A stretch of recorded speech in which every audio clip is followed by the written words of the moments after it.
বিসমিল্লাহির রহমানির রহিম। আসসালামু আলাইকুম আর রহমতুল্লাহি বারাকাতুহু। পিআর সিস্টেমে যে নির্বাচন, এই নির্বাচনকে নিয়ে অনেক আলোচনাই হচ্ছে। এই নির্বাচনটি মূলত ইউরোপের জার্মানি সহ ইউরোপের কিছু দেশে আছে, এশিয়াতেও নেপাল সহ কিছু দেশে এই সিস্টেম আছে। আবার অনেক দেশে এই সিস্টেম উঠেও গেছে, আবার অনেক দেশে নতুন করেও চালু হচ্ছে এই সিস্টেম। এই সিস্টেমের মূল শক্তি হচ্ছে জনগণ। জনগণ কোনো ব্যক্তিকে ভোট দেয় না। যে দল দেশের জন্য কাজ করে, জনগণ অনুভব করে যে এই দলটি আমাদের জন্য কাজ করবে, মূলত সেই দলকেই ভোট দেয় এবং এটা একটি দলভিত্তিক নির্বাচন। এবং এই নির্বাচনে মূলত জনগণ ভোট দেওয়ার পর আনুপাতিক হারে এটা নির্ধারিত হয় যে কে কতটি সিট পেল। এতে করে বাংলাদেশের যে দুইটি দলের আধিপত্য, যদি এই ধরনের সিস্টেমে নির্বাচন হয় তাহলে এই দুইটি দলের আধিপত্য কমে আসবে এবং জনগণের যে ভোটের অধিকার, অনেক ক্ষেত্রে দেখা যায় যে জনগণ চিন্তা করে যে আমার যে পছন্দের প্রার্থী, এই প্রার্থী তো এখানে পাশ করবে না, তাহলে ভোট কেন্দ্রে যেই লাভ কি আর ভোট দিয়েই লাভ কি, এই জিনিসটা উঠে যাবে। কারণ পিআর সিস্টেমে প্রত্যেকটা এলাকায় কে কত ভোট পেল এটা যে মূল ভোটের সাথে সংযুক্ত হবে, সেক্ষেত্রে প্রত্যেকটা মানুষই চিন্তা করবে যে আমার ভোটটি যেহেতু মূল ভোটের সাথে সংযুক্ত হবে এবং মূল ভোটই নির্ধারণ করবে তারা কতটি সিট পেল, সেক্ষেত্রে জনগণ এবং প্রত্যেকটা নাগরিক যারা ভোটার তারা ভোট দিতে কিন্তু উৎসাহিত হবে। এবং এই ভোটটা কিন্তু জনগণ এমন মানুষকে, এমন দলকে দেবে যারা দেশের জন্য কাজ করবে। সেই প্রেক্ষাপটে আমার কাছে মনে হয় যে পিআর সিস্টেমে যদি নির্বাচন হয় তাহলে ছোট ছোট যে দলগুলো, বিশেষ করে যাদের ভোট আছে, আর বিশেষ করে জাতীয় পার্টি, জামাত ইসলাম, ইসলামী শাসনতন্ত্র এবং হেফাজত যদি এই ইসলামিক দলগুলোর সাথে আসে তাহলে এই দলগুলো সবচেয়ে বেশি লাভবান হবে। কারণ ইসলামী শাসনতন্ত্র কিন্তু আমার জানা মতে এখন পর্যন্ত তারা সংসদে যেতে পারেনি। কিন্তু এই ধরনের একটি সিস্টেম যদি চালু হয়, এই ধরনের একটি ভোট হয়, তাহলে তাদের পক্ষে মিনিমাম 25 থেকে 30টি সিট পাওয়া সম্ভব। তখন যে নির্ধারিত হবে যে কে কতটি সিট পেল সেটা আনুপাতিক হারে ভোটের সিস্টেমে সেটা দেখা যাবে। যদি কোনো দল 1% ভোট পায় তাহলে কিন্তু মানে টোটাল ভোট যদি 1%ও পায় তাহলে দেখা যাবে যে সে 3টি সিট পেল।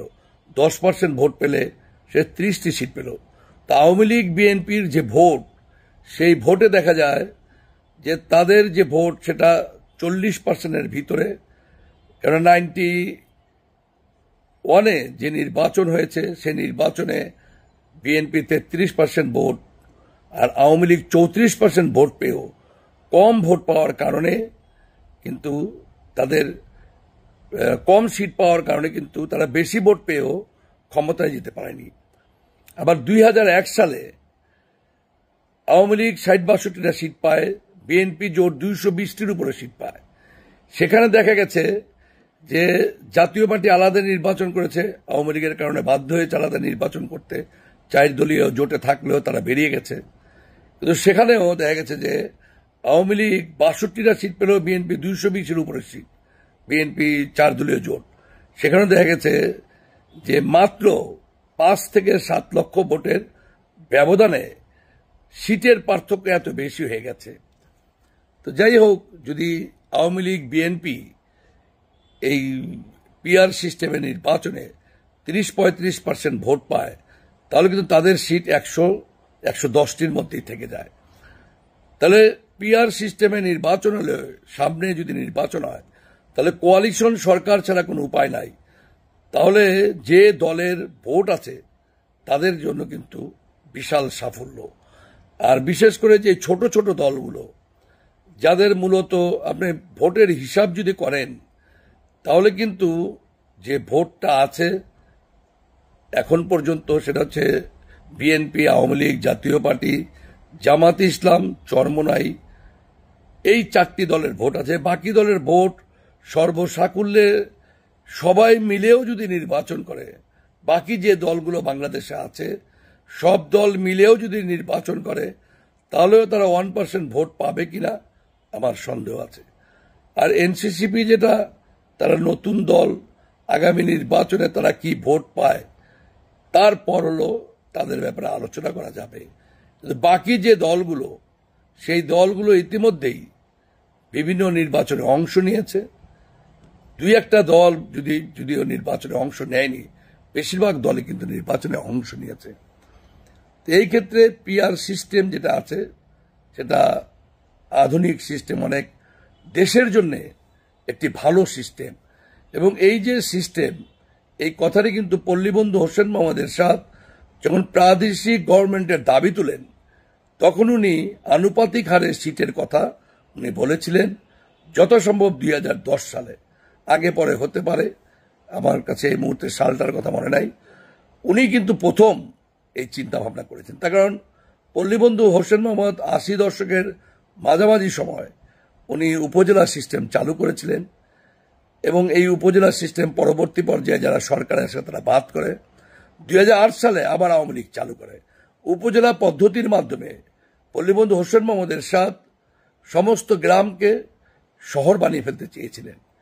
পুরো বাংলাদেশের যে জীবন ব্যবস্থাকে তাকে উনি উন্নত করতে চেয়েছিলেন, যাতে গ্রামের গঞ্জের মানুষ গ্রামে বসেই ভালো ডাক্তারি সেবা, কোর্টের সেবা এবং বড় বড় মার্কেট, মিল, ফ্যাক্টরি, ইন্ডাস্ট্রি যাতে তার গ্রামে হয়ে যায় এবং গ্রামের জমির চাহিদা বেড়ে যায়, মানুষের জীবনযাত্রার মান উন্নত হয়। এই ধরনের ব্যাপক চিন্তাভাবনা থেকে উনি উপজেলার সিস্টেম চালু করেছিলেন।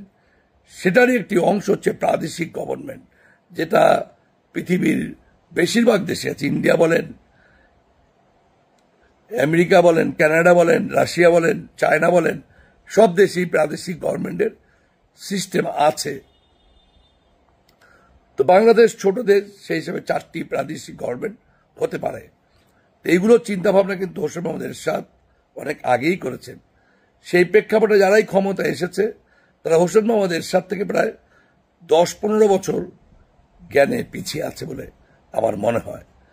তো যাই হোক, পিআর সিস্টেম যদি চালু হয় তাহলে আমার কাছে মনে হয় যে ছোট দলেরও মূল্যায়ন হবে এবং জনগণের ভোটেরও মূল্যায়ন হবে, এবং কোনো দলই একক আধিপত্য বিস্তার করতে পারবে না। এবং মানুষ যে চিন্তা করে যে আমার প্রার্থী পাশ করবে না, আমার দল পাশ করবে না, ভোট কেন্দ্রে যে কি লাভ, এটা থেকে বেরিয়ে আসতে পারবে। সবাই তার ভোট দিতে উৎসাহ বোধ করবে। আপনারা ভালো থাকবেন। আসসালামু আলাইকুম রহমতুল্লাহি ওয়া বারাকাতুহু।